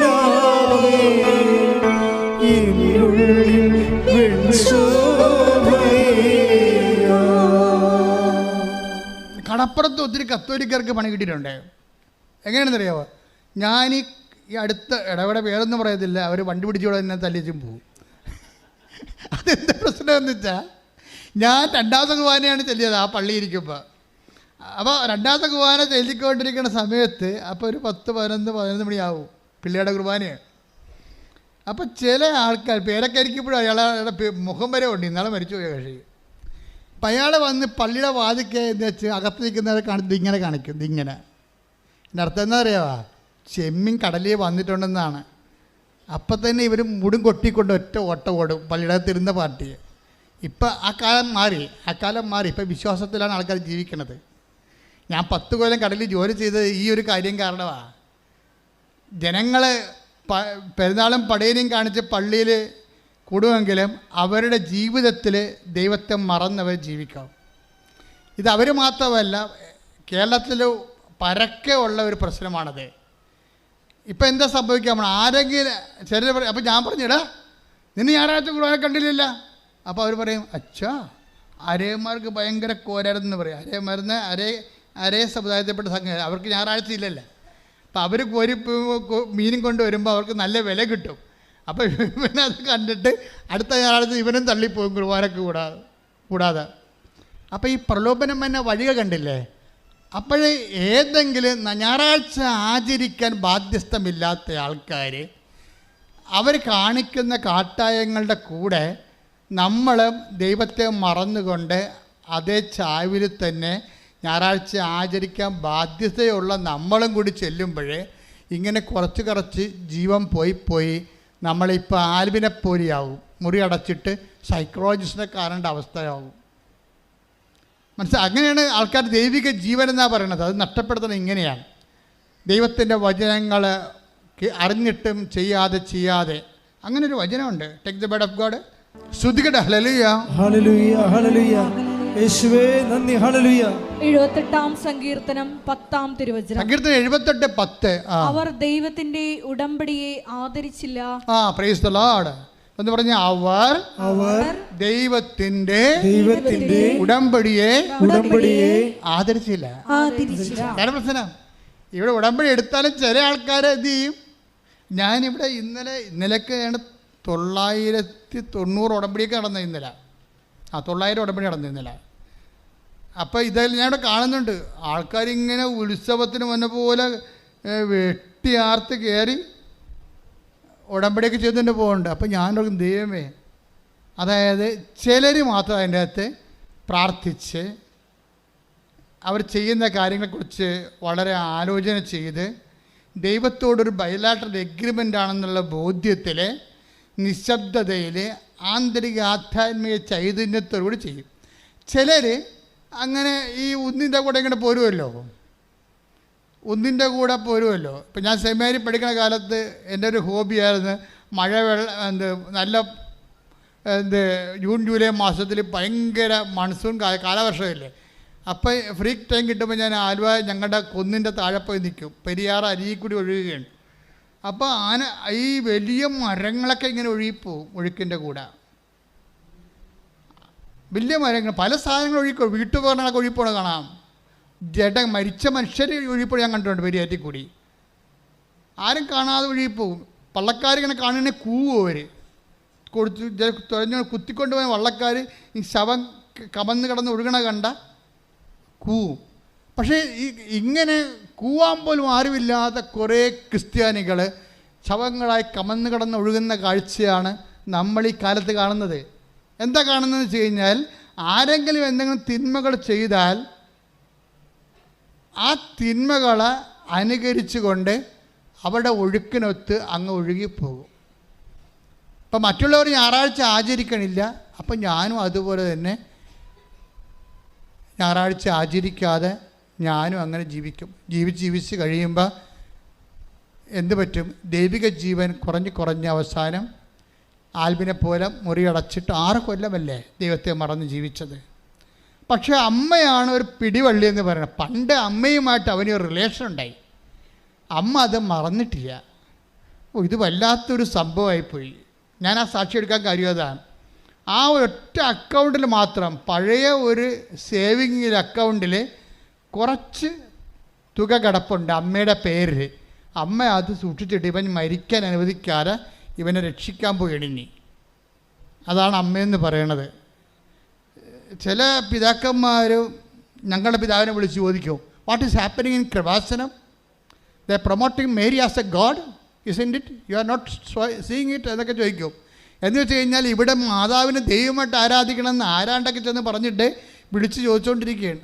മാതാവിനെ ദൈവമായിട്ട് ദൈവത്തെങ്കിലേക്ക് ഒരു വഴിയായിട്ട്, ഒരു വിളക്കായിട്ട് അമ്മ മാതാവിനെ കണ്ണ് കാണാത്തവന്, മുമ്പിൽ വഴിയില്ലാത്തവന്, ഇരുട്ട് മാത്രം അവകാശമായവന് കൊളുത്തി കൊടുത്തിട്ട് കൂടെ നടക്കുന്ന പരിപാടിയാണ് ഉടമ്പടി. ശ്രുതികട ഹല്ലേലൂയ, ഹല്ലേലൂയ, ഹല്ലേലൂയ, ഹല്ലേലൂയ, ഹല്ലേലൂയ. ദൈവപിതാവിലേക്ക് ഞങ്ങളെ അടുപ്പിക്കുന്ന ശരീര ഉടമ്പടി എന്ന വലിയ പ്രാർത്ഥനയ്ക്ക് നന്ദി പറയുന്നു. ഹല്ലേലൂയ, ഹല്ലേലൂയ. യേശുവേ നന്ദി, യേശുവേ ആരാധന.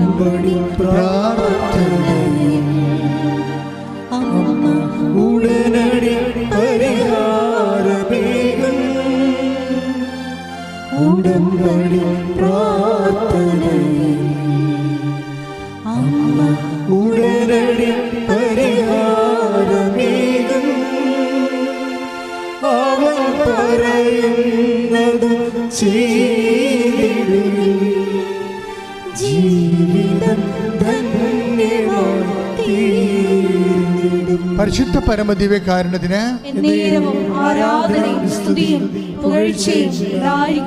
അപ്പം അങ്ങനെ ആൽബിൻ 1-2 പ്രാവശ്യം കൃപാസനത്തിൽ വന്ന് ഉടമ്പടി എടുക്കാൻ പറ്റത്തില്ലെന്ന് പുള്ളിക്ക് അറിയാം. ഇത്തിരി കട്ടിയുള്ള പരിപാടിയാണെന്ന് പുള്ളി പരിചയമില്ലല്ലോ. അപ്പോൾ ഇത്തിരി കട്ടിയുള്ള പരിപാടിയാണെങ്കിലും ഉടമ്പടി എടുക്കാൻ അല്ലെങ്കിലും ഇവിടെ വന്നപ്പോൾ ഒരു സംഭവം ഉണ്ടായി. ഞാൻ മുമ്പ് പറഞ്ഞിട്ടില്ലേ, ഇതിൻ്റെ പിന്നിലെല്ലാം അമ്മയുടെ ഒരു ആദ്യം ദൈവം നമ്മളെ അനുഗമിക്കണം ചെയ്യണമെന്ന് ഞാൻ പറഞ്ഞില്ലേ, അതാണ് ശരിയാണ്. പിന്നെ നമ്മൾ ദൈവത്തെ അനുഗമിക്കും. ആദ്യകാലങ്ങളെല്ലാം ഇപ്പം അമ്മ ഇവിടെ വന്നു കഴിഞ്ഞപ്പോൾ മാതാവിനെ കാണാൻ വേണ്ടി ഇവനോട് അടുത്ത് വരാൻ പറഞ്ഞ്. ആരും പറഞ്ഞില്ല, അവൻ്റെ മനസ്സിലും തന്നെ അവൻ്റെ അന്തരംഗം എനിക്ക് അമ്മയെ അടുത്ത് പോയി കാണണം, അമ്മയെ അടുത്ത് പോയി കാണണമെന്ന് മനസ്സിൽ തോന്നുകയും ഒരു തണുത്ത കാറ്റും സുഗന്ധവും അടിച്ചപ്പോൾ വീണ്ടും അന്തരംഗം പറഞ്ഞു, നീ അടുത്ത് വരരുത്, നീ പോയി കുമ്പസാരിച്ചിട്ട് വരാൻ പറയും. അവൻ തിരിച്ചു പോകും. അതെല്ലാം അമ്മ ഇവനെ നയിക്കുന്ന വഴികളാണ്. നീ അടുത്ത് വരരുത്, അടുത്ത് വരാൻ പറഞ്ഞാൽ ഞാൻ തന്നെയാണ്, പക്ഷെ അടുത്ത് വരണതിന് മുമ്പ് എന്താണ്, വർഷങ്ങളായി നീ അവിശുദ്ധിയിലാണ് ജീവിക്കണത്. അവൻ്റെ അവിശുദ്ധിയൊന്നുമില്ല, അവൻ ആരെയും കൊല്ലാൻ പോയില്ല. അവൻ്റെ ആത്മാവിന് അവൻ തന്നെ കൊന്ന കേസാണ്. നമ്മൾ പറഞ്ഞില്ല ഞാൻ ആരെയും കൊന്നിട്ടില്ലെന്ന്. ഞാൻ എൻ്റെ ഒരു ബന്ധുവിന് അവസാന നിമിഷങ്ങൾ കാണാൻ പറ്റുന്നപ്പോഴും പറഞ്ഞതാണ് ഞാൻ ആരെയും കൊന്നിട്ടില്ലെന്ന് പറഞ്ഞു. ശരിയാണ്, എല്ലാവരും അങ്ങനെ പറയും. പക്ഷെ നമ്മളെ തന്നെ കൊന്നിട്ടുണ്ട്, നമ്മളിലുള്ള ദൈവിക ജീവനെ കൊന്നിട്ടുണ്ട്. അതുകൊണ്ടാണ് ആദ്യം നമ്മൾ കൊന്നത് നമ്മുടെ വിശ്വാസത്തെയാണ്. നീ ഇന്നും അനുതാപമില്ലാതെ തന്നെയാണ് നിനക്കങ്ങനെ ഒരു മാനസിക അവസ്ഥ ഉണ്ടെങ്കിൽ നീ കൊന്നിരിക്കുന്നത് നിൻ്റെ വിശ്വാസത്തെയാണ്. എന്താ കാര്യം? വിശ്വാസവും അനുതാപവും ഏതാണ്ട് ഒരേ വാക്കുകൾ തന്നെയാണ്. അനുതാപം ഇല്ലെങ്കിൽ അതിൻ്റെ അർത്ഥം എന്താണ്? വിശ്വാസമില്ലെന്നാണ്. അനുതാപം ഉണ്ടെങ്കിൽ അതിൻ്റെ അർത്ഥം എന്താണ്? വിശ്വാസം ഉണ്ടെന്നാണ്. കർത്താവിൻ്റെ പ്രവർത്തനങ്ങൾ തുടങ്ങുന്നത് അങ്ങനെയാണ്. ഈശോ ആദ്യമായിട്ടും ഭൂമിയിൽ തൻ്റെ പ്രവർത്തനങ്ങൾ തുടങ്ങുന്നത് ഈ പ്രെമിസിൽ വെച്ചാണ്. എന്താണ്? അനുതപിക്കുക. പറഞ്ഞേ, അനുദപിക്കുക, സുവിശേഷത്തിലെ സുവിശേഷത്തിൽ വിശ്വസിക്കുക. വിശ്വസിക്കുക. മർക്കോസ് 1:15 എടുത്ത് ശ്രദ്ധിക്കട്ടെ. ഹല്ലേലൂയ, ഹല്ലേലൂയ, ഹല്ലേലൂയ. യേശുവേ നന്ദി. ഹല്ലേലൂയ, ഹല്ലേലൂയ, ഹല്ലേലൂയ. ഹല്ലേലൂയ, ഹല്ലേലൂയ, ഹല്ലേലൂയ. മർക്കോസ് 1:15. ആ അവൻ പറഞ്ഞു, അവൻ പറഞ്ഞു, സമയം പൂർത്തിയായി, സമയം പൂർത്തിയായി, ദൈവരാജ്യം സമീപിച്ചിരിക്കുന്നു, ദൈവരാജ്യം സമീപിച്ചിരിക്കുന്നു. അനുദപിച്ച് സുവിശേഷത്തിൽ വിശ്വസിക്കുവിൻ. അനുദപിച്ച് സുവിശേഷത്തിൽ 1:14 വായിച്ചേ. മർക്കോസ് 1:14. ആ യോഹന്നാൻ ബന്ധനസ്ഥനായപ്പോൾ, പറഞ്ഞ യോഹന്നാൻ ബന്ധനസ്ഥനായപ്പോൾ, യോഹന്നാൻ ബന്ധനസ്ഥനായപ്പോൾ യേശു ദൈവത്തിന്റെ സുവിശേഷം പ്രസംഗിച്ചുകൊണ്ട് ദൈവത്തിന്റെ സുവിശേഷം പ്രസംഗിച്ചുകൊണ്ട് ഗലീലയിലേക്ക് വന്നു. ഗലീലയിലേക്ക് അപ്പൊ വന്നു. യേശു രംഗപ്രവേശനം ചെയ്യുന്നതിൻ്റെ സൂചനയാണ് അനുതാപം. നിന്റെ ജീവിതത്തിലെ യേശു പ്രവർത്തനം ആരംഭിക്കാൻ പോകുന്നത് എങ്ങനെ മനസ്സിലാക്കാൻ പറ്റും? ദൈവപൈതലെ, അനുതാപം ഉണ്ടെങ്കിൽ അതോടുകൂടി നിനക്ക് മനസ്സിലാക്കാം നിനക്ക് വിശ്വാസം വന്നു കഴിഞ്ഞുവെന്ന്. സുവിശേഷത്തിൽ യേശു പ്രവർത്തനം ആരംഭിക്കുന്നത് മർക്കോസ് 1:14 വെച്ചുകൊണ്ടാണ്. അവൻ ഗലീലയിലേക്ക് വന്നു. എന്താ പറഞ്ഞത്? അനുദപിക്കുക, സുവിശേഷത്തിൽ വിശ്വസിക്കുക. അപ്പോൾ വിശ്വാസവും അനുതാപവും ഒരേ വാക്കാണ്. നിന്നിൽ വിശ്വാസം ജനിക്കാൻ വേണ്ടി ദൈവം ചിലപ്പോൾ കുറച്ചത് കാത്തിരിക്കും. വരട്ടെ എവിടം വരെ പോകുമെന്ന് നോക്കട്ടെ. ആദ്യത്തെ പരീക്ഷയ്ക്ക് തോറ്റു, രണ്ടാമത്തെ സെൻട്രൽ ഗവൺമെൻറ് പരീക്ഷയ്ക്ക് തോറ്റു. അപ്പോഴും നിന്നെ തോക്കാൻ ദൈവം അനുവദിക്കും. എന്താ കാര്യം? നീ നിന്നിൽ തന്നെ ആശ്രയിച്ചിരിക്കുകയല്ലേ. നിന്നെ ആശ്രയിക്കുന്ന വിധത്തിൽ വെച്ച് ദൈവം തോക്കാൻ അനുവദിക്കും നിന്നെ. കാര്യം എന്താണ്? നീ തന്നെയാണല്ലോ നിൻ്റെ ശോക്കുകൾ തോണ്ടിക്കൊണ്ടിരിക്കണത്. അപ്പം നിനക്ക് അനുതാപം ഉണ്ടാകാൻ വേണ്ടിയാണ് തകർച്ച ദൈവം അനുവദിക്കണത്. അത് ദൈവത്തിൻ്റെ കരുണയുടെ ഭാഗമായിട്ടും വരാം. 2:4 റോമ 2:4 എടുത്തേ. ശ്രുതികട. ഹല്ലേലൂയ, ഹല്ലേലൂയ, ഹല്ലേലൂയ. റോമ 2:4. റോമ 2:4. ആ അവിടുത്തെ നിസ്സീമമായ കരുണയും സഹിഷ്ണുതയും ക്ഷമയും നീ നിസ്സാരമാക്കുകയാണോ ചെയ്യുന്നത്? അവിടുത്തെ നിസ്സീമമായ കരുണ നീ നിസ്സാരമാക്കുകയാണോ ചെയ്യുന്നത്? നിന്നെ അനുതാപത്തിലേക്ക് നയിക്കുകയാണ് ദൈവത്തിന്റെ കരുണയുടെ ലക്ഷ്യമെന്ന് നീ അറിയുന്നില്ലേ? നിന്നെ അനുതാപത്തിലേക്ക് നയിക്കുന്നതാണ് ദൈവത്തിൻ്റെ കരുണ. എന്ന് വെച്ച് കഴിഞ്ഞാൽ ചില ആൾക്കാർ വിചാരിക്കുമോ, ഞാൻ കള്ളക്കടത്ത് ചെയ്തിട്ടുണ്ട്, ഞാൻ കഞ്ചാവ് വിറ്റിട്ടുണ്ട്, ഞാൻ കണ്ടവൻ്റെ വണ്ടി അടിച്ചു മാറ്റിയിട്ട് RC പേപ്പർ ചേഞ്ച് ചെയ്ത് വേറെ വേറെ കൊടുത്ത് ജീവിച്ചിട്ടുണ്ട്, ഞാൻ അബോർഷൻ ചെയ്തിട്ടുണ്ട്. ഞാൻ ചില ആൾക്കാർ തകരുമെന്ന് എനിക്കറിയാമായിരുന്നിട്ട് ഞാൻ ആ തകർച്ച അവരോട് പറയാതെ അവരുടെ തകർച്ച കണ്ട് ആനന്ദിക്കാൻ ഞാൻ ആഗ്രഹിച്ചിട്ടുണ്ട്.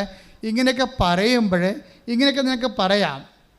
ഇങ്ങനെയൊക്കെ പറഞ്ഞാലും നീ എന്നിട്ട് പറയും, ഞാനിങ്ങനെ ആൾക്കാരുടെ പൊന്നും പണ്ടമൊക്കെ കട്ടെടുത്തിട്ടും വായ്പ വാങ്ങിയെന്നും പറഞ്ഞ് അത് തൂക്കി വിറ്റിട്ടും അവരുടെ മുമ്പേ മേടിക്കോ ഞങ്ങൾ നാട് വിട്ട് പോകത്തുള്ളമെന്ന് അവർക്ക് പച്ചക്കും തന്തക്കും തള്ളക്കുമൊക്കെ വിളിച്ച് ഇങ്ങനെ നീ ദൈവത്തെ മറന്ന് മനുഷ്യത്വമില്ലാതെ ജീവിച്ചിട്ട് നീ പറയണേ എനിക്കൊരു ചുക്ക് സംഭവിച്ചില്ലല്ലോ. ഞാൻ 3 കുഞ്ഞുങ്ങളെ അബോർഷൻ ചെയ്ത് കല്യാണത്തിന് മുമ്പ് എനിക്ക് പരപുരുഷന്മാരും പരസ്ത്രീകളുടെ ബന്ധമുണ്ടായിരുന്നു. കല്യാണത്തിന് ശേഷം എനിക്ക് പരപുരുഷന്മാരും പരസ്ത്രീകളുടെ ബന്ധമുണ്ട്. എനിക്കതൊരു കുഴപ്പമില്ല. എനിക്ക് വല്ല സിബിലിസും വന്നാൽ, എനിക്ക് വല്ല എയ്ഡ്സും വന്നാൽ, എനിക്ക് വല്ല ആരോഗ്യമുണ്ട് എന്ന് നീ പറഞ്ഞിട്ട് കാര്യമില്ല. ഇത് ദൈവത്തിൻ്റെ കരുണയാണെന്ന് പറഞ്ഞാൽ മനസ്സിലായ? നീ ആരോഗ്യത്തെ ഇത്രയും പാപകരമായ ജീവിതത്തിലൂടെ പോയിട്ടും ഇത്രയും കള്ളക്കടവും തോന്നിവാസവും വഞ്ചനയും എല്ലാം നീ കാണിച്ചിട്ടും ഇപ്പോഴും നീ ആരോഗ്യമായിട്ട് നിലനിൽക്കണം. എന്താണ് കാരണം? റോമ 2:4 വായിച്ച്. നിന്നെ അനുതാപത്തിലേക്ക് നയിക്കുകയാണ് ദൈവത്തിന്റെ കരുണയുടെ ലക്ഷ്യമെന്ന് നീ അറിയുന്നില്ലേ? അതാണ്. എന്താ ഒന്ന് പറഞ്ഞേ. നിന്നെ അനുതാപത്തിലേക്ക് നയിക്കുകയാണ് ദൈവത്തിന്റെ കരുണയുടെ ഉദ്ദേശം. അപ്പൊ ഇത്രയും നാളെ നീ അബദ്ധങ്ങളെല്ലാം കാണിച്ചിട്ടും നിനക്ക് കുഴപ്പമൊന്നുമില്ല. പിന്നെ ദൈവം ഇങ്ങോട്ട് പോകുന്നതിൻ്റെ മൂക്കി കയറ്റി കളയും. പോയി പണി നോക്കടാ, പോയി തൂങ്ങണം എന്നൊക്കെ പറഞ്ഞുകൊണ്ട് നന്മയിലേക്ക് പോകുന്ന നമ്മളെയും തിന്മയിലേക്ക് കൊണ്ടുവരുവരെ. സാത്താൻ അങ്ങനെ വളരെ തന്ത്രപരമായിട്ടും നമ്മൾ അകപ്പെടുത്താനുള്ള എല്ലാ മാർഗങ്ങളും അവൻ ഉപയോഗിക്കും. അപ്പം അങ്ങനെ ഉപയോഗിക്കുമ്പോഴും അവൻ നിത്യതയെക്കുറിച്ചുള്ള കൺസെപ്റ്റ് തന്നെ മറച്ച് കളയും. അങ്ങനെ മറച്ച് കളയുമ്പോഴും നമുക്ക് വല്ല കുഴപ്പമുണ്ടോ? എടാ, ഇതൊക്കെ ഒന്നും ഞാൻ ചെയ്യുന്നത്, ഞാൻ പള്ളിയിൽ പോയില്ല, എനിക്ക് വല്ല കുഴപ്പമുണ്ടോ? ഞാൻ കുമ്പസാരിക്കില്ല, എനിക്ക് വല്ല കുഴപ്പമുണ്ടോ? അപ്പോൾ എനിക്ക് വല്ല കുഴപ്പമുണ്ടോ, എനിക്ക് വേണ്ട കുഴപ്പമുണ്ടോ എന്നാണ് നമ്മളോട് ചോദിക്കണത്. പക്ഷേ എന്താണ് കുഴപ്പം? ദൈവത്തിൻ്റെ കരുണ മനസ്സിലാക്കാൻ കഴിയാത്തതാണ്. നീ ഇങ്ങനെ ഇത്രയും ആധ്യാത്മികമായി അതപ്പതിച്ചിട്ടും കുഴപ്പമില്ലാതെ നിൽക്കുന്നതിൻ്റെ കാരണം എന്താണ്? ദൈവത്തിൻ്റെ കരുണയാണ്. അതിൻ്റെ ഉദ്ദേശം എന്താണ്? നിന്നെ ഇന്നല്ലെങ്കിൽ നാളെ അനുതാപത്തിലേക്ക് നയിക്കാൻ കഴിയുമെന്നുള്ള ദൈവത്തിൻ്റെ പ്രത്യാശയാണ്. അതാണ് അച്ഛൻ കഴിഞ്ഞ ആഴ്ചയിലൊക്കെ പറഞ്ഞ കാത്തിരിപ്പെന്ന് പറയുന്നത്. ദൈവത്തിന് നമ്മളെക്കുറിച്ച് അവസാനം വരെ പ്രത്യാശയാണ്, അവസാനം വരെ. അപ്പോൾ ദൈവത്തിൻ്റെ ആ പ്രത്യാശയുടെ അവസാനം വരെ നമ്മൾ ചെല്ലാതെ നേരത്തെ നമ്മൾ അനുതാപപ്പെടുന്നതാണ് നമുക്കെപ്പോഴും നല്ലത്. അതുകൊണ്ടാണ് ഭജനം പറയണത്, യുവാവേ, നിൻ്റെ യൗവനത്തിൽ തന്നെ നീ ദൈവത്തെ അറിയുക, വയസ്സാകും പ്രായവും ആകാൻ വേണ്ടി നീ കാത്തിരിക്കരുത്. ശ്രദ്ധിക്കട്ടെ. ഹല്ലേലൂയ. സഭാപ്രസംഗകൻ 12:1. സഭാപ്രസംഗം 12:1. ഒന്നിലും സന്തോഷം തോന്നുന്നില്ല എന്ന് നീ പറയുന്ന എന്ന് പറഞ്ഞ ഒന്നിലും സന്തോഷം തോന്നുന്നില്ല എന്ന് നീ പറയുന്ന ദുർദിനങ്ങളും വർഷങ്ങളും ആഗമിക്കും മുമ്പേ യൗവനകാലത്ത് സൃഷ്ടാവിനെ സ്മരിക്കുക. ഒന്നിലും സന്തോഷം തോന്നുന്നില്ല എന്ന് പറയുന്ന ഒരു കാലമുണ്ട്. ഐസ്ക്രീമിന് അലുവായിലും ഒന്നും സന്തോഷം തോന്നാത്തൊരു കാലം വരും. ഇപ്പം തന്നെ വന്നു തുടങ്ങിയെന്ന് തോന്നണല്ലേ? ഐസ്ക്രീം അലുവയല്ല, ദൈവ അനുഭവം ഉണ്ടായാൽ പോലും സന്തോഷം വരത്തില്ല. അതാ സംഭവം. ആത്മാവിൻ്റെ വാർദ്ധക്യമാണിത്. ആത്മാവിൻ്റെ വാർദ്ധക്യം, ശരീരവാർദ്ധക്യത്തെക്കാൾ ഗതികെട്ടാണ് ആത്മാവിൻ്റെ വാർദ്ധക്യം. ആത്മാവിൻ്റെ വാർദ്ധക്യം പ്രാപിച്ചാൽ നിനക്ക് ചിലപ്പോൾ ശാരീരികമായിട്ട് 35 വയസ്സേ ഉള്ളൂ, പക്ഷേ നിൻ്റെ ആത്മാവ് വാർദ്ധക്യം പ്രാപിച്ചിരിക്കുകയാണ്. എന്താണ്? 2 അബോർഷനും കഴിഞ്ഞ് ഒരു ഡൈവേഴ്സും കഴിഞ്ഞ് തിരിച്ചു വരാമെന്ന് അവൻ പറഞ്ഞിട്ടും അവൾ പറഞ്ഞിട്ടും നീ കൂട്ടാക്കില്ല. എന്താ കാര്യം? അവൻ തിരിച്ചു വന്ന സ്റ്റെപ്പിനെയോ ഔട്ട് പോസ്റ്റോ നിനക്കുണ്ടെങ്കിൽ ആ കമ്പനി അടിക്കാൻ പറ്റത്തില്ല. അതുകൊണ്ട് നിനക്ക് ജോലിക്ക് മാത്രം ഉടമ്പടിക്ക് എഴുതിയിരിക്കുകയാണ്. ഭർത്താവ് തിരിച്ചു വരാൻ ഉദ്ദേശിക്കുന്നുണ്ട്, അവൻ വരണ്ട. അവൻ വരണമെന്ന് വെച്ചാൽ ഇപ്പോഴുള്ള ബന്ധങ്ങളൊക്കെ പോകും. അതാണ് പ്രശ്നം. ഉടമ്പടി ചെയ്തിരിക്കണത് നിങ്ങൾ തന്നെയാണ് കുലച്ചോറുണ്ടാക്കിയിരിക്കണേ. ഇതൊന്നും ഈ ഇങ്ങനെ കണ്ണടത്തൊന്നും ഇരുട്ടാക്കി അങ്ങനെ പെട്ടെന്ന് ഇരുട്ടാകത്തില്ല. മരമറിയാതെ കൊടിയിട്ടിട്ട് കാര്യമില്ല. നിങ്ങൾ ഇപ്പോൾ ഒരു ഉടമ്പടിയിൽ നിങ്ങൾ വെച്ചിരിക്കണത് വിദേശ ജോലിയാണ് വെച്ചിരിക്കണത്. അപ്പോൾ കർത്താവ് ചോദിക്കും, ഭർത്താവുണ്ടല്ലോ, ഭാര്യ ഉണ്ടല്ലോ, അവരോട് പിരിഞ്ഞു നിൽക്കാമല്ലേ, അവൻ തിരിച്ചു വരാമെന്ന് പറഞ്ഞിട്ടുണ്ടല്ലോ, അവൾ തിരിച്ചു വരാമെന്ന് പറഞ്ഞിട്ടുണ്ടല്ലോ, എന്നിട്ട് നീ എന്താ അതിനൊന്നും അതിനെക്കുറിച്ച് ഉടമ്പടി ഒന്നും വേണ്ട. അതും വേണ്ട, അതും വേണ്ട, ജോലി മാത്രം മതി, ജോലി മാത്രം മതിയെന്ന്. അതൊന്നും വേണ്ട, ജോലി മാത്രം മതിയെന്ന്. ഇപ്പോഴും ജഡത്തിന് വേണ്ടിയാണ് ഇവർ ജോലി എടുക്കുന്നത്. ഇവൾക്ക് 35 വയസ്സുണ്ടെങ്കിലും ആത്മാവിന് വാർദ്ധക്യമാണ്. നമ്മൾ ഈ സഭാപ്രസംഗി ശാരീരിക വാർദ്ധക്യത്തെക്കുറിച്ച് പറയുകയാണ്. ഒന്നിനും സന്തോഷം വരാത്തൊരു 90 വയസ്സുണ്ടാകുമെന്ന്. 90 വയസ്സ് 35 വയസ്സുള്ളപ്പോഴും ആത്മാവിന് 90 വയസ്സുണ്ടാകുന്ന ഒരു പ്രതിഭാസം ഇവിടെ നിലനിൽക്കുന്നുണ്ട്. എന്ന് വെച്ചാൽ പാപത്തെ അതൊരു ആഡംബരമായി കണ്ടുകൊണ്ട്, ദൈവത്തെ അംഗീകരിക്കുന്നത് പോരായ്മയെ കണ്ടുകൊണ്ട്, ശ്രദ്ധിക്കട്ടെ. ഹല്ലേലൂയ. റോമ 1:29. യേശുവേ നന്ദി. ഹല്ലേലൂയ, ഹല്ലേലൂയ, ഹല്ലേലൂയ, ഹല്ലേലൂയ, ഹല്ലേലൂയ. യേശുവേ ആരാധന, ആരാധന, ആരാധന, ആരാധന, യേശുവേ ആരാധന. റോമ 1:28. റോമ 1:28. ദൈവത്തെ അംഗീകരിക്കുന്നത് പോരായ്മയായി അവർ കരുതിയത് നിമിത്തം. ഒന്ന് പറഞ്ഞേ, ദൈവത്തെ അംഗീകരിക്കുന്നത് പോരായ്മയായി അവർ കരുതിയത് നിമിത്തം അധമ വികാരത്തിനും അനുചിത പ്രവർത്തികൾക്ക് ദൈവം അവരെ വിട്ടുകൊടുത്തു. അടുത്ത വായിച്ചേ. അവർ എല്ലാ തരത്തിലുമുള്ള അനീതിയും ദുഷ്ടതയും അത്യാഗ്രഹവും തിന്മയും നിറഞ്ഞവരാണ്. അസൂയ, കൊലപാതകം, ഏഷണി, കലഹം, വഞ്ചന, പരദ്രോഹം എന്നിവയിൽ അവർ മുഴുകുന്നു.